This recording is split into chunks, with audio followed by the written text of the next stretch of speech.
열왕기상 12장입니다. 1절에 4절입니다. 르호보암이 세겜으로 갔으니 이는 온 이스라엘이 그를 왕으로 삼고자 하여 세겜에 이르렀음이더라. 느바세 아들 여로보암이 전에 솔로몬 왕의 얼굴을 피하여 애굽으로 도망하여 있었더니 이제 그 소문을 듣고 여전히 애굽에 있는 중에 우리가 사람을 보내 그를 불렀더라. 여로보암과 이스라엘의 온 회중이 와서 르호보암에게 말하여 이르되 왕의 아버지가 우리의 멍에를 무겁게 하였으나 왕의 아버지가 우리에게 시킨 고역과 매운 무거운 멍에를 가볍게 하소서. 그래 하시면 우리가 왕을 섬기겠나이다. 아멘. 솔로몬이 죽었습니다. 11장 마지막 부분에 나오죠. 솔로몬이 그의 조상들과 함께 잠에 이렇게 말씀하죠. 그리고 르호보암이 그 뒤를 잇는 왕이 됩니다. 1절에요. 르호보암이 세겜으로 갔으니 이는 온 이스라엘이 그를 왕으로 삼고자 하여 세겜에 이르렀다 이렇게 말씀하죠. 솔로몬은 가장 지혜로운 사람, 부귀와 영화를 누린 사람, 강력한 왕권을 행사한 사람이었지만 르호보암은 그 중에 하나도 물려받지 못합니다. 이 모든 것이 하나님을 경외함이라고 하는 뿌리에서 나오는 것인데 그 뿌리가 썩어버렸기 때문에 그렇지요. 오늘 우리도 그렇습니다. 성공한 부모는 자녀에게 자기가 가졌던 모든 것을 주기 원합니다.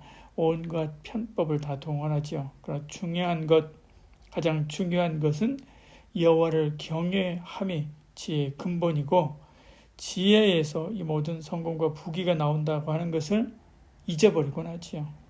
우리가 물려줘야 될 것은 신앙입니다. 그거 하나로도 족한 거죠. 믿음을 유산으로 물려주는 그런 믿음의 부모가 되는 저와 여러분들에게 축복합니다. 백성은 세겜에서 르호보암을 기다렸습니다. 겉으로는 그를 왕으로 세우기 위해서 모였지요. 그러나 내심은 그렇지 않았습니다. 3절에 이렇게 말씀하죠. 우리가 사람을 보내 그를 불렀으나 여로보암과 이스라엘의 온 회중이 와서 르호보암에게 말하여 이르되 와서 이제 조건을 거는 거죠. 당시에는 백성이 왕을 당연히 섬겨야 됐지요. 그러나 백성은 자기의 짐을 덜어주면 왕으로 섬기겠다라고 조건을 제시하고 있는 것을 봅니다. 4절에요.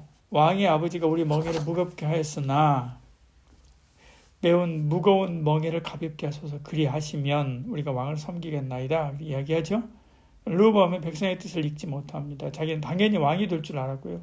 그리고 당연히 백성이 그렇게 섬겨야 될 줄 알았던 것이죠. 이처럼 시각 차이가 큽니다. 그래서 르호보암은 젊은 보좌진의 조언을 듣고 강하게 나오지요. 14절에 이렇게 말씀합니다. 어린 사람들의 자문을 따라 그가 말하되 내 아버지는 너희의 멍에를 무겁게 하였으나 나는 너희의 멍에를 더욱 무겁게 하리니 내 아버지는 채찍으로 너희를 징계하였으나 나는 정갈 채찍으로 너희를 징치하리라 이야기하죠.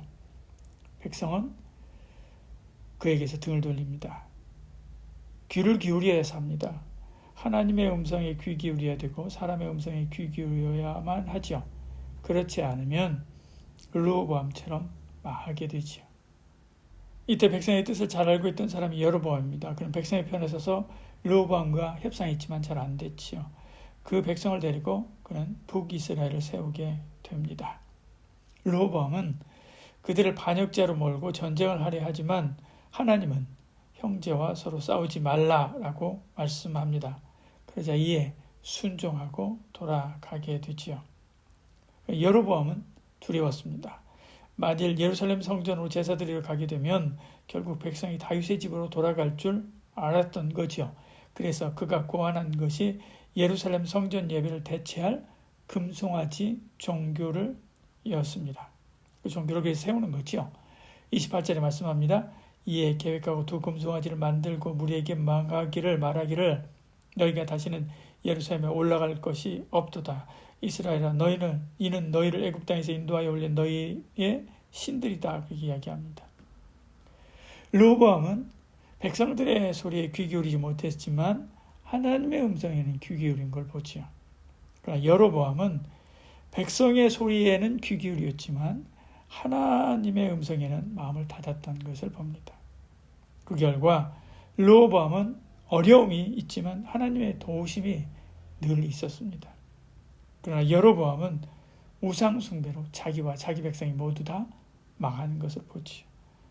여로보암도 르호보암도 되어서는 안 되지만 더 중요한 것은 하나님을 향한 열린 귀를 가지는 것입니다. 그런 저와 여러분 되기를 축복합니다. 기도하겠습니다. 사랑이 많으신 우리 하나님, 어떤 상황, 어떤 악조건 가운데서도 하나님을 향한 열린 귀, 그 열린 귀를 유지하는 저희들 되게 하여 주시옵소서. 그것이 더 중요함을 알게 하시고 하나님의 음성에 귀 기울이고 그리고 내 주변에 있는 사람들의 아픔과 그들의 음성에도 귀 기울여 하나님의 뜻대로 그들을 사랑으로 섬기는 참된 그리스도의 제자가 되는 저희들 되게 하여 주시옵소서. 오늘 하루도 주께 맡기고 우리하고 예수님 이름으로 기도드리옵나이다. 아멘.